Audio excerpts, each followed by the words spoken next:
Hey y'all, welcome back to the Hoffmann Homestead. Today we're going to talk about when to start your seeds. We're starting to ramp up into seed starting season. Many of us are probably hitting that where we have already started some seeds or are just about to start our seeds, depending on what you're growing and where you're growing. So let's go ahead and get into it. Okay, so first thing we need to talk about is the last frost date. Everything is going to be based off of that last frost date. Your seed packet's going to tell you 8 to 10 weeks before last frost. So what is that? Where are you going to get it from? So what is that? Your last frost date is going to be the average last day of freeze in spring for your area. You can find it by Googling last frost date and your zip code. Typically the first options are going to be Old Farmer's Almanac or almanac.com. I really like almanac.com because they'll give you your last spring frost date, your first fall frost date, and then the number of days in your growing season. They also give you the altitude, which is really cool for canning purposes. Not necessary for just starting your garden, but it gives you a good picture of, when it's going to stop freezing, when it's going to start freezing again, and about how many days are in between. It's all kind of important for when you're starting your seeds. So let's take it to a calendar. Just the crudest calendar that I could muster up today. And we're just going to look at, a depiction of what this is going to look like. So let's say that your last frost date is April 31st. This is when, on average, you stop freezing for the year, or for the season, rather. So if April 31st is your last frost date, you're then going to count backwards from this date to start figuring out how many weeks you've got until frost. So if it were the 3rd of April, I would take the 31st and go back 1, 2, 3, 4. So this would tell me I've got 4 weeks until my last frost. Now, most plants you're going to, I take that back. Most plants that you start seeds for, because not everything is a seed worth starting. Many of them you can just put straight in the ground. If it is something that you are starting from seed, most of them are between 2 and 10 weeks that you're going to start those seeds. So figure out when your last frost date is and how many weeks you've got left, and that's where we're going to begin. Okay, so you know when your last frost date is and you know how many weeks you've got left. Now we're going to start looking at our seeds. On the back of almost every seed packet, there's going to be a date.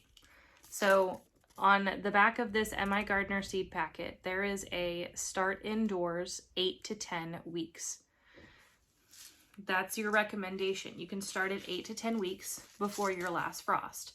And then with this estimation, they should be about ready to go outside without being too big that they're, root bound or anything like that.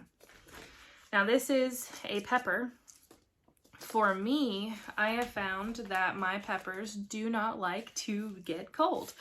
Not just in the seed starting process, but after I put them outside too. So I could start my peppers 10 weeks before my last frost date, but I'm probably not going to put them in the ground outside until a couple weeks after that last frost date, just to give them a little bit more time for the world outside to warm up for them.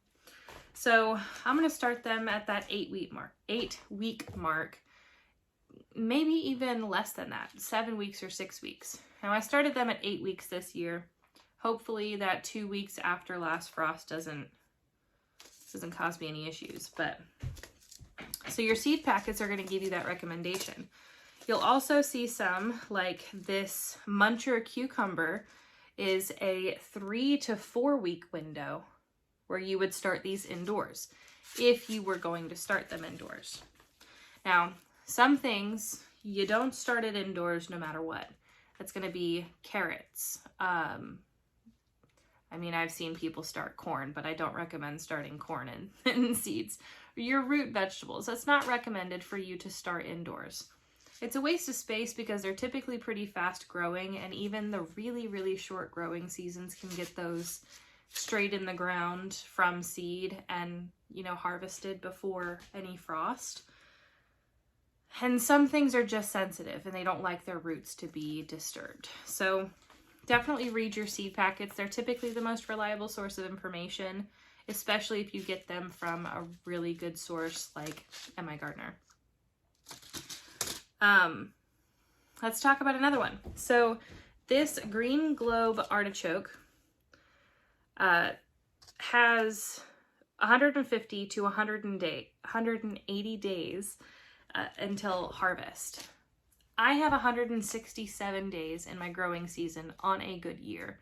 That means it doesn't freeze after my last frost date, and it doesn't freeze before my first frost date.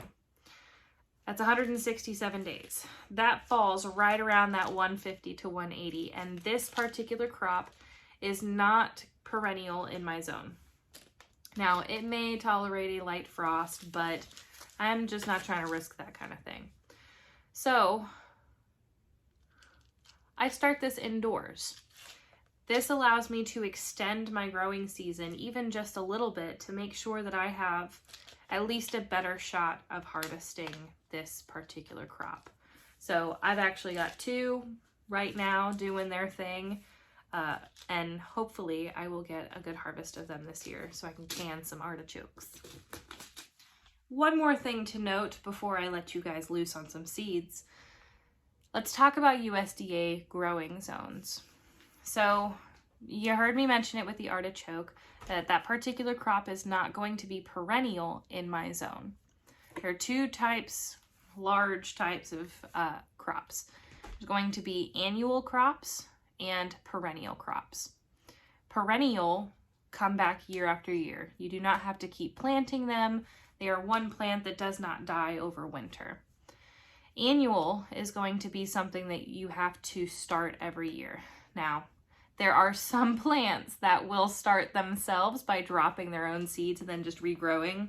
Not technically a perennial, there are still annuals. But essentially the difference is an annual is killed by that winter frost. When you are doing your journey on when to start your seeds, which is going to have to be, you know, your own planning journey, going through the seeds that you want to grow and planning out what needs to be done at 2 weeks, 4 weeks, etc. This USDA zone is not going to mean much to you. Some content creators will, you know, try to conflate the 2 things together. It's not, that USDA zone is not going to tell you anything other than how cold it gets in your area. So I, for example, am in zone 5B. My last frost date is in late April. There very well could be a zone 9 that has a frost date very similar to mine. So when you're looking up for maybe more YouTube videos that you want to look for, don't look by your growing zone, maybe look by your area. If you have somewhere, maybe you're up in Washington and you need to know that similar area with a lot of rain or whatever, look by area, don't look by growing zone. So I wish you guys the best of luck on the rest of your learning journey and your seed starting journey. I'm sure that we'll do more of these videos. This is really part 2 in our seed starting series, so keep your eye out for next week's video, and I hope to catch you guys there. Thanks for stopping by. Don't forget to hit that like button, share, subscribe, and leave me a comment down below if you've got any questions. I would love to engage with you guys. So y'all have a wonderful, wonderful week, and we'll catch you next time.